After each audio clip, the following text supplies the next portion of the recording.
अस्सलाम वालेकुम। क्या हाल है जनाब? करोने की वजह नाल घर बवी दा ते ए जनाब जरा कोई पिंड का माहौल है, पट्ठे का माहौल है। तो जरा साड़ा अपना भी घोड़ियां का बहुत ज़्यादा शौक है, तो इन्हां घोड़ियां नाल भी जरा आवी दा शौक अपना पूरा शूरा करीदा। इन्हां दी जरा पंजाबी च असीं खुलड़ी आने पट्ठे छट्ठे पाई दे।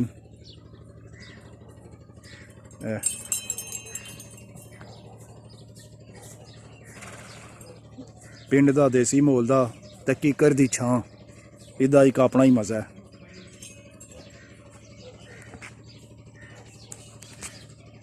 असी अज आए हैं, मैं आया जी अज पट्ठे ते। यह पट्ठे ते इट्टां बनाई जांदियां न।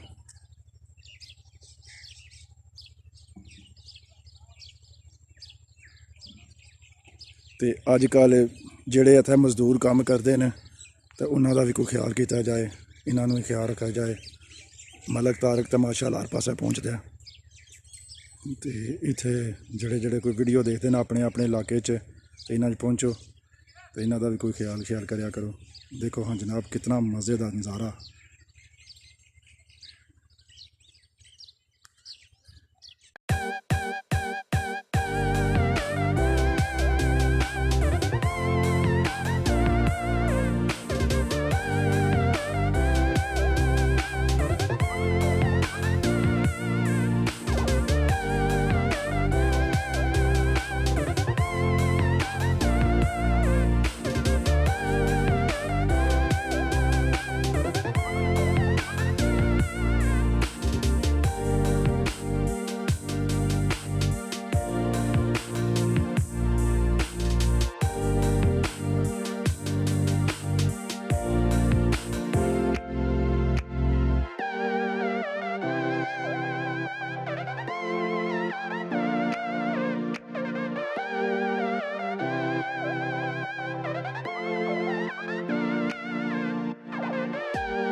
कोला पैंदा फिर उसकी वजह नाल इट्टां बनदियां।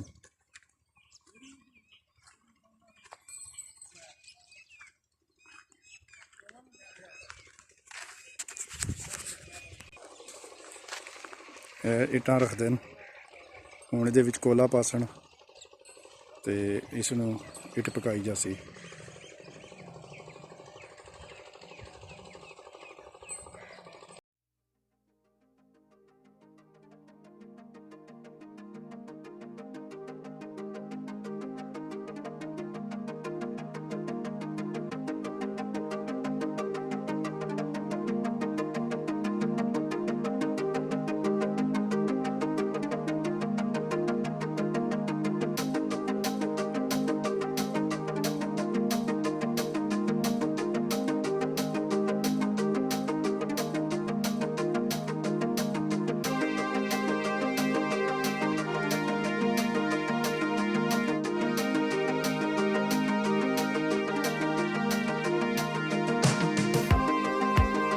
पट्ठे दियां रेहड़ियां होंदियां न। यह हुण इट तैयार है तो इसनूं बाहर कढ़ लिया ने।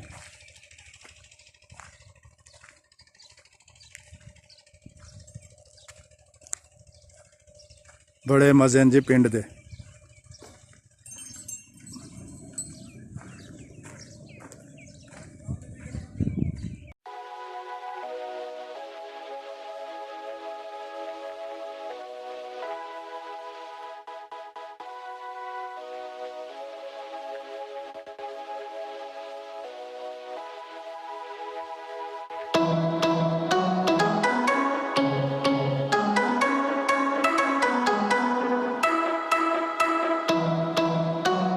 ਤਿਆਰ ਹੈ ਜੀ। ਇਹਦੇ ਵਿੱਚ ਕੋਲਾ ਪਿਆ,